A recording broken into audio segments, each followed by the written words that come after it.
ಎಲ್ಲ ನಮ್ಮ ಯೋಗ ಮಾಡುವಂಥ ಎಲ್ಲರಿಗೂ ಕೂಡ ಈ ಒಂದು ಅಂತಾರಾಷ್ಟ್ರೀಯ ಯೋಗ ದಿನಾಚರಣೆ ಅಂಗವಾಗಿ ಎಲ್ಲರಿಗೂ ಕೂಡ ಶುಭಾಶಯವನ್ನು ಕೋರ್ತಾ ಇದ್ದೇನೆ. ಏನು ನಮ್ಮ ಮಹರ್ಷಿ ಪತಂಜಲಿ ಯೋಗ ಆ ಒಂದು ಸಂಸ್ಥೆಯ ಕಡೆಯಿಂದ ನಮ್ಮ ಮಂಗಳ ಸುಂದರೇಶ್ ಅವರ ನೇತೃತ್ವದಲ್ಲಿ ಈ ಒಂದು ಸುಮಾರು 11 ವರ್ಷಗಳಿಂದ ಈ ಕಾರ್ಯವನ್ನು ಮಾಡ್ತಾ ಇದ್ದಾರೆ. ನಾನು ಕೂಡ ಅವಾಗವಾಗ ನೋಡ್ತಾ ಇರ್ತೀನಿ, ಫ್ರೀಯಾಗಿ ಎಲ್ಲವನ್ನ ಮಾಡುವಂಥ ಇಂಥ ಒಂದು ಏಜ್ ಅಂತ ನಾನು ಹೇಳಕ್ಕೆ ಇಷ್ಟಪಡಲ್ಲ, ಯಾಕೆಂದರೆ ಅದು ತಪ್ಪಾಗಬಹುದು. ಇಂಥ ಒಂದು ಸಂದರ್ಭದಲ್ಲೂ ಕೂಡ ಒಂದು ಪ್ರಾಮಾಣಿಕವಾಗಿ ದಕ್ಷತೆಯಿಂದ ನಾನೇನಾದ್ರು ಸಮಾಜದಲ್ಲಿ ಒಂದು ಒಳತನ್ನ ಮಾಡಬೇಕು, ಸಮಾಜಕ್ಕೆ ನಾನು ಕೊಡುಗೆಯನ್ನು ಕೊಡಬೇಕು ಅಂತ ಎಲ್ಲ ಇದೆ ಅವರಿಗೆ, ಇಂಥದ್ದಿಲ್ಲ ಅಂತ ಏನಿಲ್ಲ. ಅವ್ರ ಮಗ ಫಾರಿನಲ್ಲಿದ್ದಾರೆ, ಭಗವಂತ ಕೋಟ್ಯಾಂತರ ರೂಪಾಯಿ ಹಣನೂ ಕೊಟ್ಟಿದ್ದಾರೆ, ಅದು ಆರಾಮಾಗಿರ್ಬಹುದು. ಆದರೆ ಅವರು ಆ ಕೆಲಸ ಮಾಡ್ತಾ ಇಲ್ಲ.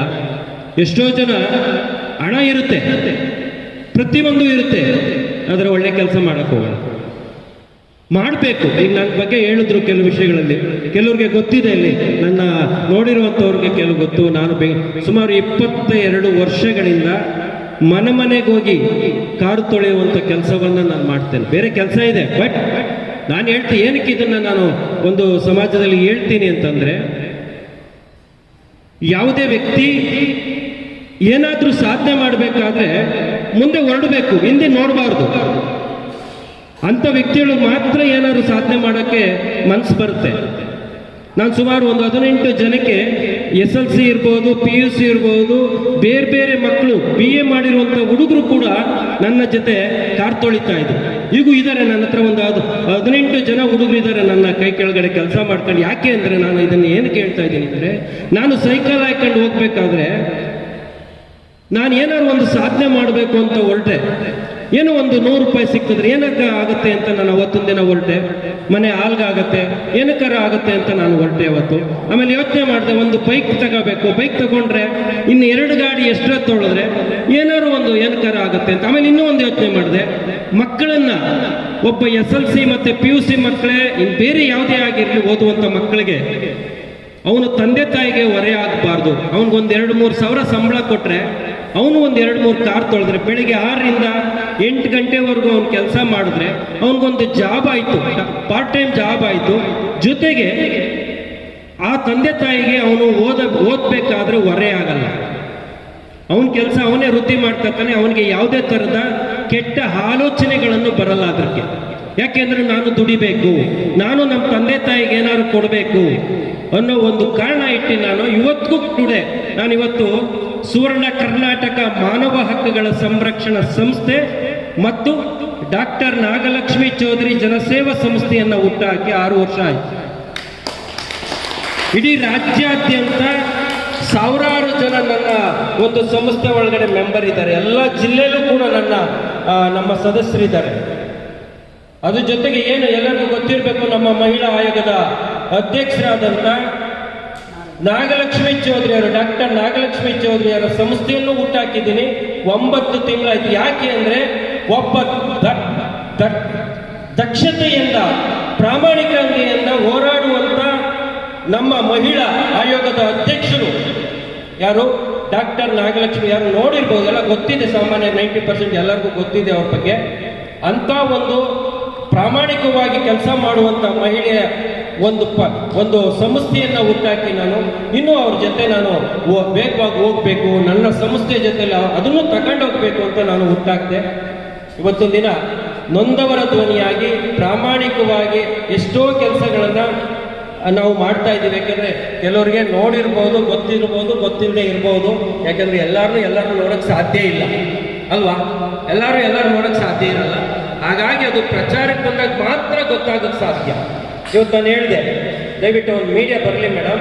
ಯಾಕೆ ಅಂದರೆ, ನಿಮ್ಮಂಥ ಒಬ್ಬ ಪ್ರಾಮಾಣಿಕ ವ್ಯಕ್ತಿಗಳು ಬೆಳಕಿಗೆ ಬರಬೇಕು.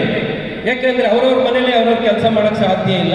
ಯಾಕೆ ಅಂದರೆ, ನಿಮ್ಮಂಥನ್ನ 100 ಜನವನ್ನು ಮುಂದಕ್ಕೆ ತರಬೇಕಾದಾಗ ಇಂಥ ವ್ಯಕ್ತಿಗಳು ಮುಂದೆ ಕಾಣಬೇಕು. ಯಾಕೆಂದರೆ ಎಲ್ಲರಿಗೂ ಹೇಳುವಂಥ ವಿಷಯ ಇದು. ಯಾಕೆ ಅಂದರೆ, ನಾವು ಗಣನೆಗೆ ತಗೊಂಡು ಕೆಲಸ ಮಾಡಿದ್ರೆ ಮಾತ್ರ ಏನಾದ್ರು ಜೀವನದಲ್ಲಿ ಸಾಧನೆ ಮಾಡೋಕ್ಕೆ ಸಾಧ್ಯ. ಅದಿಲ್ಲ ಅಂದರೆ ನಾವೇನೇನು ಮಾಡೋಕ್ಕಾಗಲ್ಲ. ಬರೀ ನಮಗೆ ನಾವೇ ಜೀವನ, ನಮಗೆ ನಾವೇ ಅವ್ರು ಏನಾದ್ರು ಆಗಲಿ, ನನಗೆ ನಾನು ಚೆನ್ನಾಗಿರ್ಬೇಕು, ನನ್ನ ಜೀವನ, ನನ್ನ ಹೆಂಡತಿ ಮಕ್ಕಳು, ನನ್ನ ಗಂಡ, ನನ್ನ ಇದೇ ನಮ್ಮ ಜೀವನ ನಡೀತಾ ಇರೋದು. ಯಾಕೆ ಅಂದರೆ ಜೀವನದಲ್ಲಿ ಇರೋದು 4 ದಿನ. ಆ 4 ದಿನದಲ್ಲಿ ನಾವು ಏನಾರ ಮಾಡಿ ಸಾಗಿ, ಅದೇ ನಮ್ಮ ಉಳ್ಕೋವಂಥದ್ದು. ಆ ಉದ್ದೇಶದಿಂದ ನಾನು ಇಡೀ ರಾಜ್ಯದಲ್ಲಿ ನನ್ನ ಸಂಸ್ಥೆಯನ್ನು ಹುಟ್ಟಾಕಿ ಎಲ್ಲ ಕಡೆ ನನ್ನ ಸಂಸ್ಥೆಯ ಪದಾಧಿಕಾರಿಗಳಿದ್ದಾರೆ. ಎಲ್ಲಿ ಅನ್ಯಾಯ ಆಗುತ್ತೆ, ಎಲ್ಲಿ ನೋವಾಗುತ್ತೆ, ನಾನು ಯಾವುದೇ ಪಕ್ಷಕ್ಕೆ ಸೇರೋನಲ್ಲ, ಪಕ್ಷದಲ್ಲಿ ಕೆಲಸ ಮಾಡಿದ್ದೀನಿ, ಇಲ್ಲಿ ಗೊತ್ತು ಕೆಲವ್ರಿಗೆಲ್ಲ, ನಮ್ಮ ಏರಿಯಾದಲ್ಲಿರೋರಿಗೆ ಗೊತ್ತು. ನಾನು ಏನೇನು ಹೆಂಗೆ ಅಂತ ನನಗೆ ಗೊತ್ತು, ನನ್ನ ಬಗ್ಗೆ ಗೊತ್ತಿದೆ ಕೆಲವರಿಗೆ. ಆದರೆ ನಾನು ರಾಜಕೀಯ ಬೇಡ. ಯಾಕೆ ಈ ಹೊಲಸು ರಾಜಕೀಯ ನಮಗೆ ಅವಶ್ಯಕತೆ ಇಲ್ಲ. ಆದರೆ ಹ್ಯೂಮನ್ ರೈಟ್ಸ್ ಅಂದರೆ ನಮ್ಮ ಹಕ್ಕುಗಳಿಗೆ ನಾವು ಹೋರಾಟವನ್ನು ಕೊಟ್ಟು ನಮ್ಮ ಹಕ್ಕುಗಳನ್ನು ನಾವು ಕೇಳುವಂಥದ್ದು. ಯಾರೇ ಎಲ್ಲಿ ಅನ್ಯಾಯ ನಡೆದ್ರು ನಮಗೆ ಕೇಳಕ್ಕೆ, ಇಡೀ ರಾಜ್ಯದಲ್ಲಿ ಕೇಳಕ್ಕೆ ರೈಟ್ಸ್ ಇದೆ. ಹಾಗಾಗಿ ನಾನಿನ್ನ ಮಾತಾಡೋ ಪಾಪ ಸಮಯ ಮೀರೋಗ್ತಾ ಇದೆ. ಇರಲಿ, ಇನ್ನೊಂದು ಸಮಯ ಬಂದಾಗ, ನಾನು ಕಾರ್ಯಕ್ರಮ ಬಂದಾಗ ಎಲ್ಲರನ್ನ ಕರೆದು ನಾನು, ಏಕೆಂದ್ರೆ ಆಗಲೇ ಹೇಳಿದ್ರು, ನಾನು ವರ್ಷಕ್ಕೆ 2 ಕಾರ್ಯಕ್ರಮ ಮಾಡ್ತೀನಿ. 400ರಿಂದ 500 ಜನಕ್ಕೆ ಸನ್ಮಾನ ಮಾಡುವಂಥದ್ದು, ಪ್ರಶಸ್ತಿ ಕೊಡುವಂಥದ್ದು. ಇಡೀ ನನ್ನ ಕಾರ್ಯಕ್ರಮ ಅಂದರೆ ಸಂತೋಷ್ ಹೆಗಡೆ ಅವರು ಇರ್ಬೋದು, ಮಹಿಳಾ ಆಯೋಗದ ಅಧ್ಯಕ್ಷರು ಇರ್ಬೋದು, ಬಸವರಾಜ್ ಮಾಲಗತ್ತಿಯವರು ಇರ್ಬೋದು, ಇನ್ನೂ ಹಲವಾರು ಜನ ದೊಡ್ಡ ದೊಡ್ಡ ವ್ಯಕ್ತಿಗಳು, ಆಮೇಲೆ ನಮ್ಮ ಖ್ಯಾತ ಗಾಯಕರಾದಂಥ, ನನ್ನ ಆತ್ಮೀಯರಾದಂಥ ಶಶಿಧರ್ ಕೋಟೆಯವರು ಇರ್ಬೋದು, ಎಲ್ಲರಿಗೂ ಗೊತ್ತು, ದೊಡ್ಡ ವ್ಯಕ್ತಿಯವರು. ಇವರೆಲ್ಲ ಕೂಡ ನನ್ನ ಕಾರ್ಯಕ್ರಮ ಅಂದರೆ ಎಕ್ಸಲೆಂಟ್ ಅಂತ ಯಾವಾಗಲೂ, ಅಂದರೆ ಅದ್ಭುತವಾಗಿ ಕಾರ್ಯಕ್ರಮ ಮಾಡ್ತೀರಾ ಗೌಡ್ರೆ, ನಮಗೆ ಭಾರಿ ಇಷ್ಟ ಆಗುತ್ತೆ ನೀವೇನೇ ಮಾಡಿದ್ರು ಅಂತ ನನಗೆ ಹೇಳ್ತಾರೆ. ನಾನು ಹೊಗಳ್ಕೊಳ್ಳೋಕೆ ಹೇಳ್ತಾ ಇಲ್ಲ. ಯಾಕೆ ಅಂದರೆ ಆ ಮಾಡುವಂಥ ಕೆಲಸಕ್ಕೆ ಪ್ರಾಮಾಣಿಕವಾಗಿ ನಾವು ಏನಾರು ಮಾಡಿದ್ರು ಮಾತ್ರ ಏನಾರು ಮಾಡೋಕ್ಕೆ ಸಾಧ್ಯ ಅನ್ನೋ ಒಂದು ಉದ್ದೇಶದಿಂದ ನಾನು ಇವತ್ತು ನಮ್ಮ ಸಂಸ್ಥೆ ಇಡೀ ಟಾಪ್ 1 ಹ್ಯೂಮನ್ ರೈಟ್ಸ್ ಅಂದರೆ ನಮ್ಮ ಸುವರ್ಣ ಕರ್ನಾಟಕ ಮಾನವ ಹಕ್ಕುಗಳ ಸಂರಕ್ಷಣಾ ಸಂಸ್ಥೆ ಟಾಪ್ 1 ಹಾಗಾಗಿ ನಾನು ಏನಕ್ಕೆ ಅಂದರೆ ಪರಿಚಯ ಮಾಡ್ಕೋಬೇಕಿತ್ತು ಅನ್ನೋ ಉದ್ದೇಶದಿಂದ ನಾನು ಹೇಳ್ತಾ ಇದ್ದೀನಿ. ನಾನು ಹೊಗಳಕ್ಕೆ ನಾನು ರೆಡಿ ಇಲ್ಲ. ಯಾಕೆ ಅಂದರೆ ನಾನೇನಿದ್ರು ಕೆಲಸ ಮಾಡೋ ವ್ಯಕ್ತಿ, ನಾನು ಕೂರಕ್ಕೆ ಬರಲ್ಲ, ಎಲ್ಲೋದ್ರು ಕೆಲಸ ಮಾಡ್ತೀನಿ. ನನ್ನ ಕಾರ್ಯಕ್ರಮದಲ್ಲಿ 1000 ಜನ ಸೇರಿಸಿದ್ರು ಕೂಡ ನಾನು ಯಾವತ್ತೂ ಸ್ಟೇಜಲ್ಲಿ ಕೂರಲ್ಲ, ಕೆಲಸ ಮಾಡ್ತೀನಿ ಅಷ್ಟೇ. ಹಾಗಾಗಿ ನನ್ನ ಪರಿಚಯವನ್ನು ತಮಗೆಲ್ಲ ಹೇಳಬೇಕಾಗಿತ್ತು, ಹೇಳಿದ್ದೀನಿ.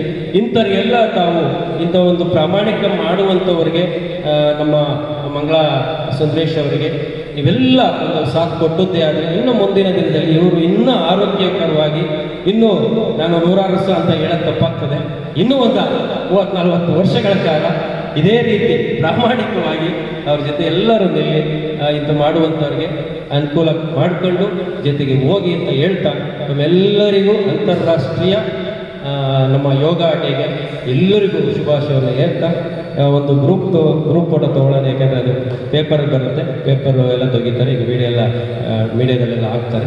ಹಾಗಾಗಿ ಅವೆಲ್ಲ ಒಂಚೂರು ಗಣನೆಗೆ ಬರಬೇಕಾಗ್ತದೆ. ಆ ಉದ್ದೇಶದಿಂದ ನಾನು ಇವತ್ತು ಮೇಡಮ್ ಹೇಳಿ ಅವ್ರನ್ನ ಕರೆಸಬೇಕಾಗಿತ್ತು. ಹಾಗಾಗಿ ಎಲ್ಲರಿಗೂ ಮತ್ತೊಮ್ಮೆ ಧನ್ಯವಾದ ಹೇಳ್ತಾ, ನನಗೆ ಅವಕಾಶ ಕೊಟ್ಟಂಥ ನಮ್ಮ ಮಂಗಳಾ ಸುಂದರೇಶ್ ಅವರಿಗೆ, ಜೊತೆಗೆ ನಮ್ಮ ಈ ಒಂದು ಏನು ಟ್ರಸ್ಟ್ ಇದೆ, ನಮ್ಮ ಸಿರಿವಿ ಸಮಾಜ ಒಂದು ನಮ್ಮ ಒಂದು ದೇವಸ್ಥಾನದ ಇದನ್ನು ಕೊಟ್ಟಿದ್ದಾರೆ ನಮಗೆ, ನಮ್ಮ ಮೋತಿಲಾಲ್ರವರು, ಅವ್ರಿಗೂ ಕೂಡ ನನ್ನ ಕಡೆಯಿಂದ ಧನ್ಯವಾದವನ್ನು ಹೇಳ್ತಾ, ಎಲ್ಲರಿಗೂ ಶುಭವಾಗಲಿ.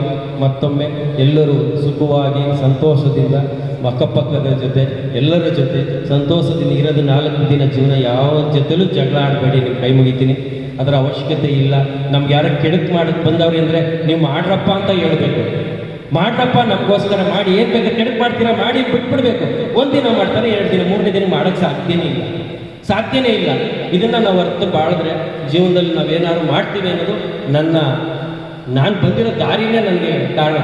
ಕೆಲವ್ರಿಗೆ ಒಂದೇ ಒಂದು ಸಣ್ಣ ಉದಾಹರಣೆ ಕೊಡ್ತೀನಿ. ನನಗೆ ಹೇಳಿದ್ರು ಯಾರು, ಹೆಸರು ಹೇಳೋದು ಬೇಡ, ಹೆಸರು ಹೇಳಕ್ಕೆ ಹೋಗಲ್ಲ, ಕೆಲವ್ರಿಗೆ ಗೊತ್ತಿದೆ. ಇಲ್ಲಿ ನಾನಿಲ್ಲಿ ಓಡಾಡಬೇಕಾದ್ರೆ 11 ವರ್ಷದ ಫೈಟು ನನಗೂ ಅವ್ರಿಗೂ ಭಯಂಕರ ಫೈಟ್ ಇಲ್ಲಿ ಪಕ್ಷದೊಳಗೆ, ನಾನು ಮಾಡಬಾರ್ದು ಅಂತ. ಆದರೆ ನನ್ನನ್ನು ಕೀಳು ಮಟ್ಟದಲ್ಲಿ ಆಂಬುಲೆನ್ಸ್ ಡ್ರೈವರು, ಕಾರ್ ತೊಳೆಯೋನು ಅಂತ ನನ್ನನ್ನು ದಿನನಿತ್ಯ ಹೀಯಾಳಿಸೋರು. ಇವತ್ತು ಹೀಯಾಳಿಸ್ಬಿಟ್ಟು ನನ್ನನ್ನು ಕೆಡಕ್ ಮಾಡೋಕೆ ಹೊರಟು ನಾನು ಕೆಡಕಾಗಿಲ್ಲ, ಒಬ್ಬ ದೊಡ್ಡ ವ್ಯಕ್ತಿಯಾಗಿ ರಾಜ್ಯದಲ್ಲಿ ಎಲ್ಲ ಜಿಲ್ಲೆಯಲ್ಲೂ ನನ್ನನ್ನು ಗುರುತಿಸುವಂಗೆ ಯಾರು ನನ್ನ ಕೆಡಕು ಮಾಡೋಕ್ಕೆ ಬಂದರೂ ಅವ್ರಿಗೆ ನನ್ನ ಅಕ್ಕ ಅಂತ ಹೇಳ್ತೀನಿ, ಅವ್ರಿಗೆ ಧನ್ಯವಾದ ಹೇಳ್ತೀನಿ. ಯಾಕೆ ಅಂದರೆ ಎದುರುಗಡೆ ಇರಬೇಕಂತೆ, ಶತ್ರುಗಳು ಎದುರುಗಡೆ ಇದ್ದಾಗ ಮಾತ್ರ ಆ ವ್ಯಕ್ತಿ ಬೆಳೆಯೋಕ್ಕೆ ಸಾಧ್ಯ ಅಂತ ಹೇಳ್ತಾ ನಮಗೆ ಬೇಜಾರು ಮಾಡ್ಕೊಬೇಡಿ. ನನಗೆ ಮನಸ್ಸು ಹೊತ್ತು ಯಾವತ್ತೂ ನಾನು ಹೇಳ್ದಾನಲ್ಲ, ಯಾವ ಒಂದು ಸ್ಟೇಜಲ್ಲೂ ಕೂಡ ಹೇಳಿಲ್ಲ ನಾನು ದೊಡ್ಡ ಸ್ಟೇಜ್ ರವೀಂದ್ರ ಕಲಾಕ್ಷೇತ್ರದಲ್ಲಿ ಕಾರ್ಯಕ್ರಮ ಮಾಡ್ತೀನಿ, ದೊಡ್ಡ ಮಾಡ್ತೀನಿ, ನಾನು ಯಾವತ್ತೂ ಎಲ್ಲೂ ಹೇಳ್ದಾನಲ್ಲ ಈ ಪದ. ಬಟ್ ನನ್ನ ಏರಿಯಾ ಆಗಿರೋದ್ರಿಂದ, ಈ ಜಾಗದಲ್ಲಿ ಇರೋದ್ರಿಂದ ನಾನು ಆ ಪದ ಬಳಕೆಯನ್ನು ಮಾಡಬೇಕಾಯ್ತು. ತಪ್ಪಿದ್ರೆ ಕ್ಷಮೆ ಇರಲಿ. ಎಲ್ಲರಿಗೂ ಧನ್ಯವಾದಗಳು.